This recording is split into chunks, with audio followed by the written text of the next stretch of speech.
Hello guys, this is Dr. Pop back with another Raid Shadow Legends video, and again thanks to Nixar for finding the speeds for this setup to work.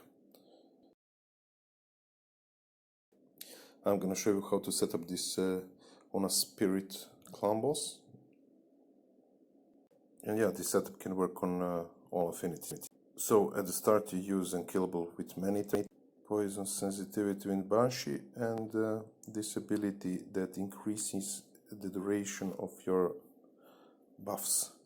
So it is important to have that ability used right at the start so that you do not catch up reduced speed debuff from the boss.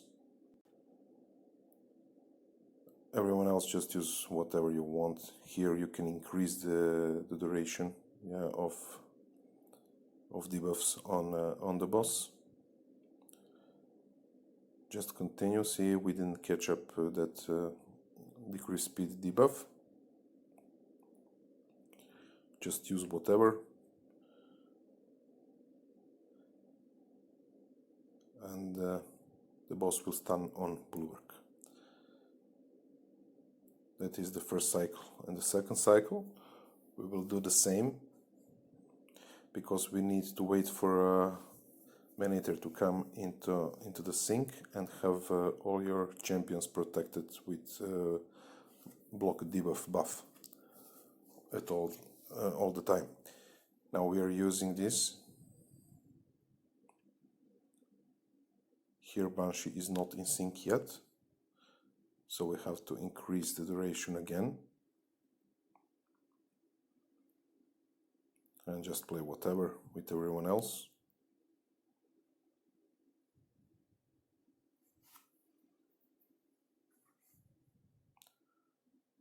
Alright, we resisted this reduced speed debuff. And just play whatever with everyone else here.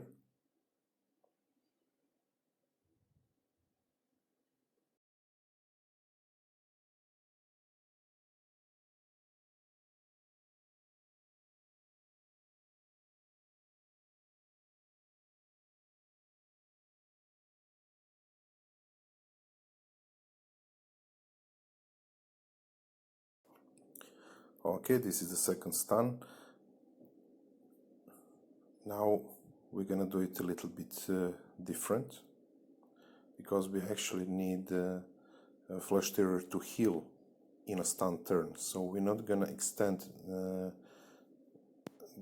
debuffs. We don't have to do that anymore, because here, as you can see, Maneater is the last playing in this turn, and everyone here is gonna play.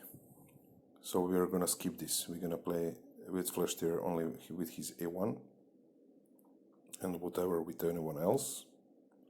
So everyone gonna play once in this turn and still have block debuff buff on themselves. Boss gonna play. We are protected from that decrease speed debuff. Here, what are we doing here? We can extend the duration of, or we can heal, whatever. We can heal or extend the duration. It doesn't matter, because Flesh Terror gonna play twice in a stun turn. See, he's gonna play again. Now he's extending the debuffs, and the boss is stunning. So this is the place where you can actually hit the auto button, yeah, and it will work perfectly until the end of the battle, 50 turns. So after turn 7, right? No, 8. After turn 8, you can press auto button.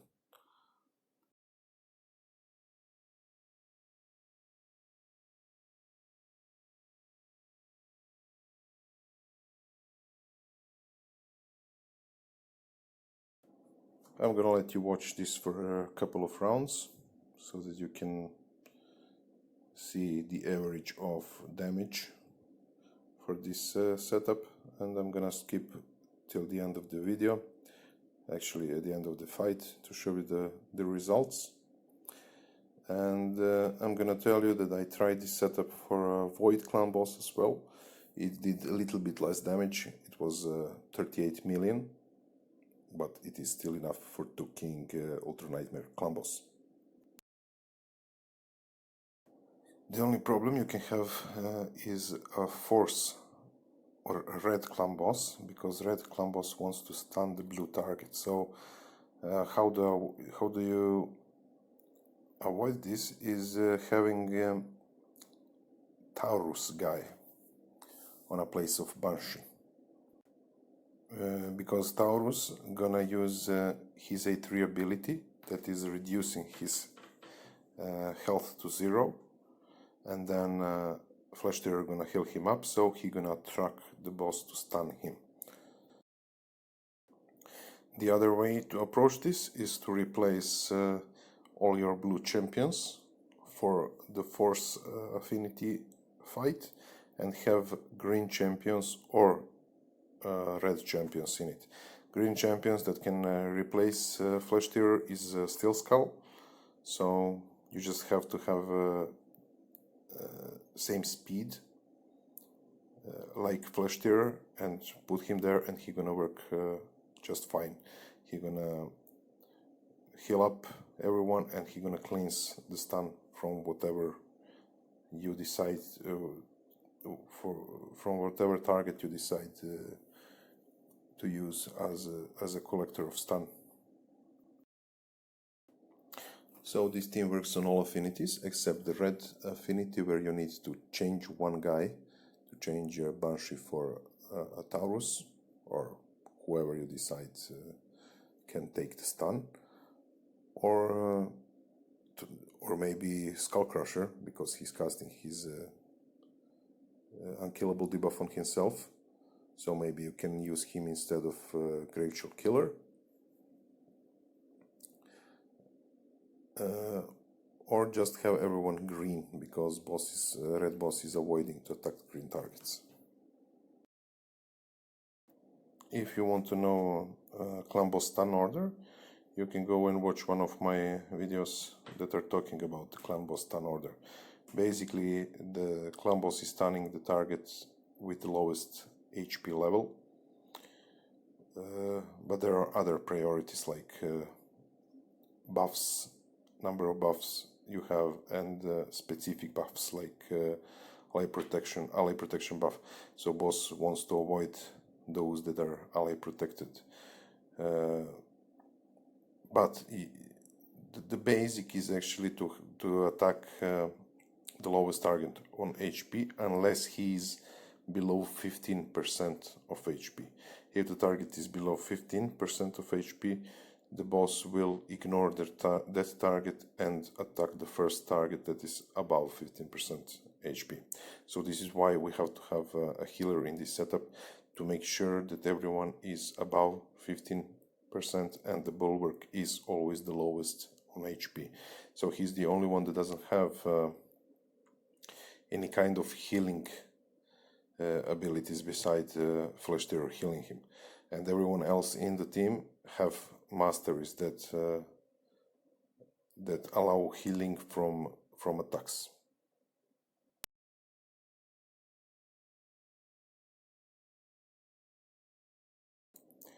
Here it is, the end of the fight. You can see that Flash Terror and Bulwark together are extending these debuffs like crazy. So you're gonna have them up at all the time, 100% of the time, if you have enough accuracy on Bulwark and Flash Terror. So let's see the final result. 40 million damage with no legendary champions in the team.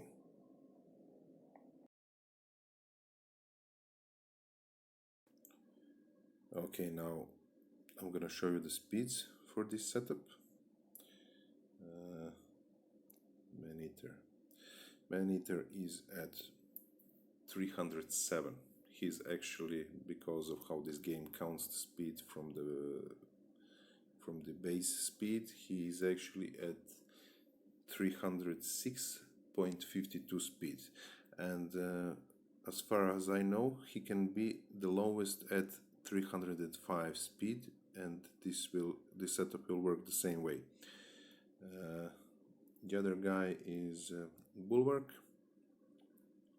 Bulwark is at 121 exact speed, and he cannot have any kind of healing, right? He cannot have Life Drinker or any kind of healing, because you want the boss to stun him. He needs to be the lowest guy with HP on the team. You have Gravechill Killer at 182. You have Frozen Banshee 243, and this guy also at 243, but they're not exactly 243 because of the speed sets, right? My Frozen Banshee is actually at 242.76, and Flash Terror is at 242.68.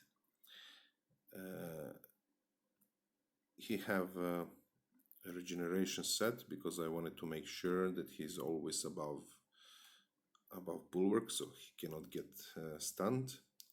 I have lifesteal on Gravechill Killer so that she can get beta backup. I have Life Drinker on Banshee so that she can get some heal, and I actually have where he's, yeah, this is the fastest man-eater. I actually have Immortal set on him because he plays twice in a stun turn, so he gets 2 times 3% HP heal.